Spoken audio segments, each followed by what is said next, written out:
¿Alguna vez se han preguntado cómo un conflicto legal, que a veces es un verdadero enredo de hechos y emociones, se convierte en un argumento lógico y ordenado que un juez puede resolver? Bueno, de eso se trata el análisis jurídico. Y hoy, precisamente, vamos a desarmar ese proceso para entenderlo a fondo. Y para empezar, partamos de una pregunta que está en el centro de cualquier democracia moderna. Es este eterno tira y afloja entre dos derechos fundamentales. Por un lado, la libertad de prensa para contarnos lo que es de interés público, y por el otro, el derecho de toda persona a tener una vida privada. Y para explorar esta tensión, nos vamos a meter de lleno en una batalla legal de las grandes, el caso Fontevecchia y D'Amico contra Argentina. Y ojo, que esto no es un caso inventado, es una historia real sobre cómo la vida personal de un presidente se volvió noticia y llegó hasta la mismísima Corte Interamericana de Derechos Humanos. Ok, esta es nuestra hoja de ruta para hoy. Arrancamos con ese choque de derechos. Después les presento una herramienta clave para analizar cualquier caso. La vamos a usar con nuestra historia, desmenuzamos la lógica detrás de la sentencia y al final una pequeña prueba para ver qué tal quedó todo. Muy bien, vamos directo al grano, a ese conflicto que de verdad marcó un antes y un después en el debate sobre la libertad de prensa en la región. A ver, ¿quiénes son los protagonistas aquí? Por un lado, tenemos a dos periodistas de una de las revistas más importantes de Argentina. Y por el otro, nada menos que el presidente de la nación en ese momento, Carlos Menem. El problema empezó con unos artículos de 1995 que revelaban la existencia de un hijo no reconocido del presidente, que tuvo con una diputada. Menem sintió que habían cruzado una línea, demandó a los periodistas por invadir su privacidad y, de hecho, ganó en las Cortes argentinas. Ahora, ante un caso así de complejo, ¿por dónde se empieza? Los abogados y jueces usan un método como una especie de esqueleto para organizar todo ese caos de información y poder construir un análisis que se sostenga. Se llama FIRAC. Es un acrónimo que esconde los 5 pasos clave del razonamiento jurídico. Miren, el método tiene una lógica supernatural. Empezamos con los hechos, o sea, ¿qué pasó? Después, definimos la controversia, que es la pregunta legal que hay que responder. Luego, buscamos la regla, la ley que aplica. Hacemos el trabajo pesado en la aplicación, y todo eso nos lleva a una conclusión. Es básicamente un sistema para pasar del desorden a la claridad.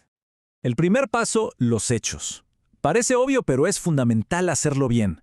Aquí la chamba es separar el grano de la paja.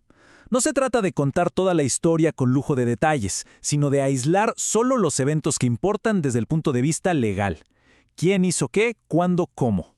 En este caso, el hecho clave no es un chisme ni una opinión, es algo concreto, la publicación de esos artículos en la revista Noticias. ¡Pum! Ese es el evento que dispara todo lo demás. La controversia o issue es el verdadero corazón del caso. Es la pregunta específica, la pregunta legal que la Corte tiene que responder. No es ¿hicieron bien o mal? No, es algo mucho más técnico. Por ejemplo, la multa que el Estado argentino le puso a los periodistas es una violación al derecho a la libertad de expresión que está en el artículo 13 de la Convención Americana. Ser preciso aquí lo es todo. Bien, ya que tenemos la pregunta, tenemos que buscar la regla. Piensen en esto como la caja de herramientas de un abogado.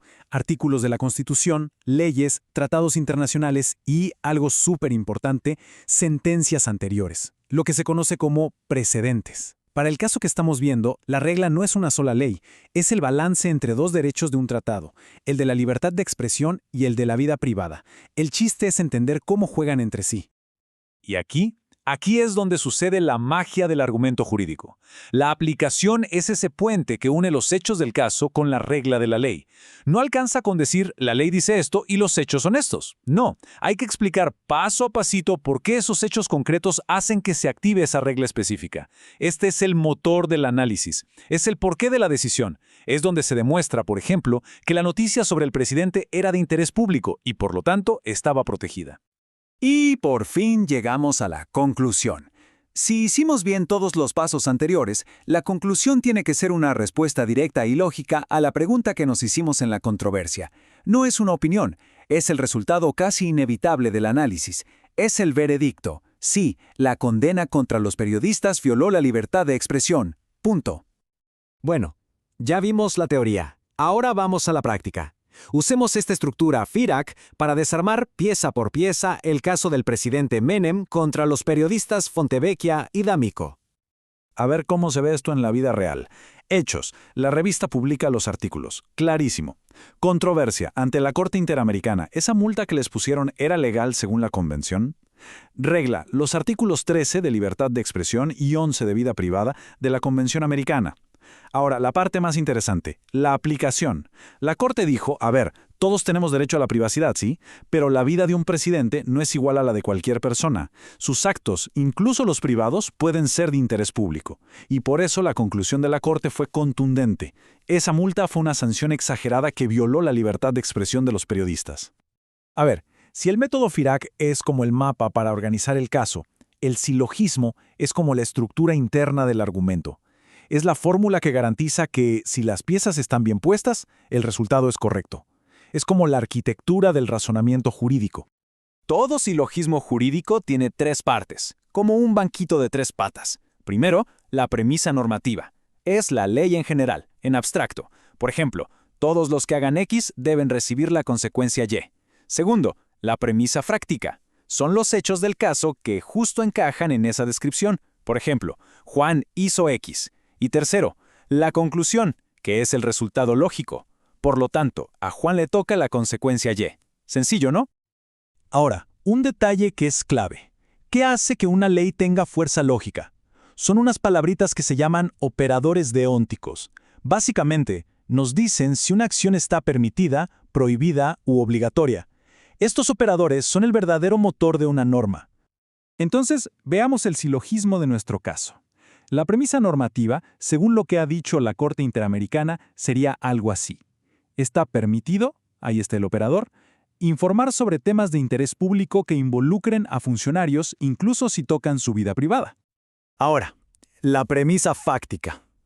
¿Qué pasó en la realidad? Bueno, se demostró que la información sobre el hijo del presidente y cómo actuaba él como padre era sin duda de interés para la gente. O sea, el hecho encaja perfecto en la regla. Y la conclusión pues ya cae por su propio peso. Si está permitido publicar información de interés público sobre funcionarios y esta información era de interés público, entonces, lógicamente, la publicación estaba totalmente protegida por la libertad de expresión. Castigarlos fue un error. Muy bien, ya vimos las herramientas y cómo funcionan en un caso real. Ahora vamos a conectar un par de ideas para asegurarnos de que todo quedó claro. Esta pregunta es clave, y el caso nos da la respuesta. Como vimos, todo gira en torno al concepto de interés público. La idea es que los funcionarios, cuando aceptan su cargo, también aceptan estar bajo un escrutinio mayor por parte de la sociedad. Su vida privada no es completamente privada si sus acciones pueden afectar su rol público. Es parte del trato.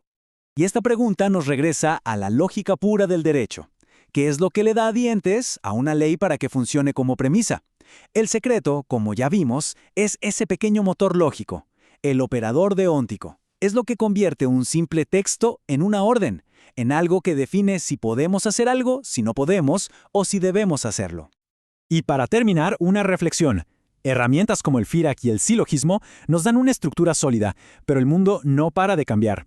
Hoy con las redes sociales, con la información que vuela al instante, esa tensión entre el derecho a informar y el derecho a la privacidad es más fuerte que nunca. Así que la gran pregunta que nos queda es, ¿cómo se van a adaptar estos principios para enfrentar los retos del futuro y proteger ambos derechos sin sacrificar ninguno? Ahí se las dejo.